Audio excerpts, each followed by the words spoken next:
to skip that. That's the section on your budget when budgeting, and that's the section which is named as keeping your money.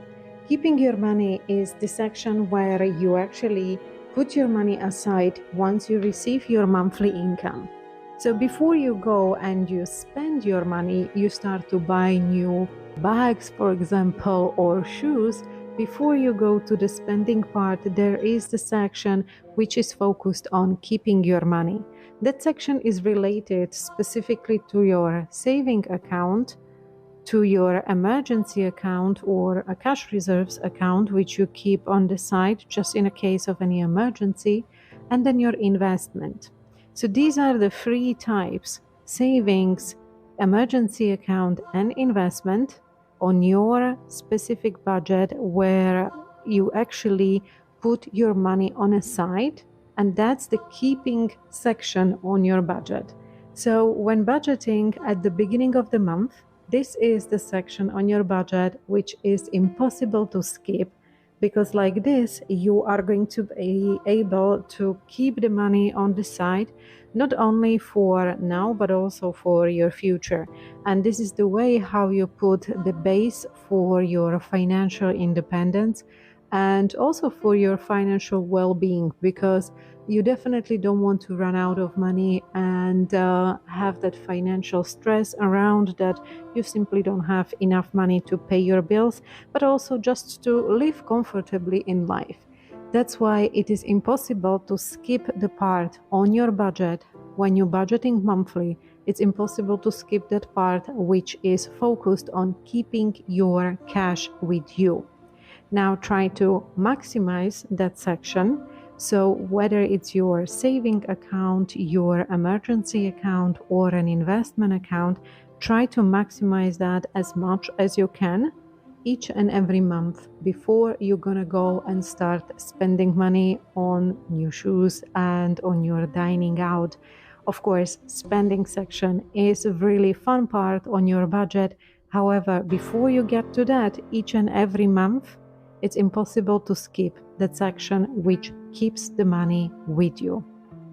Saving accounts are primarily focused on keeping your cash aside, and they are not a risky product. That's why on a saving account you will not make much money. However, it's important to also keep some cash for rainy days and keep that cash safe.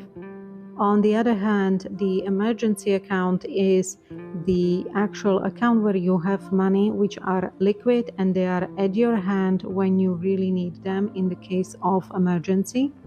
And then if you really want to invest your money and put your money into work, then this is your investment account, which is primarily focused on this section where money makes money. This is the investment account. However, it is also in the part of budget where you're keeping money, because the invested money are still with you.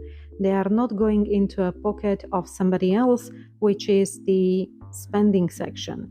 So even though investment account can actually lose you some money, because investments can go down in prices, and there can be some stock market emergencies and all this kind of stuff. However, these money are still with you.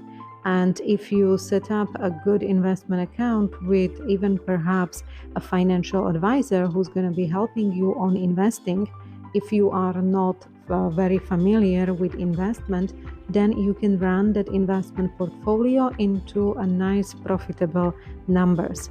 Yes, investment can be a bit more risky. However, it still forms the section of the budget where you are keeping money with you, because the investment portfolio, the invested money, are still your money, and eventually you can sell your investment, you can withdraw that money, they are still available for you. These are the three ways how you can keep your cash with you: via savings, which are safe, cash account or emergency account, which is just at your hand, and then investment account.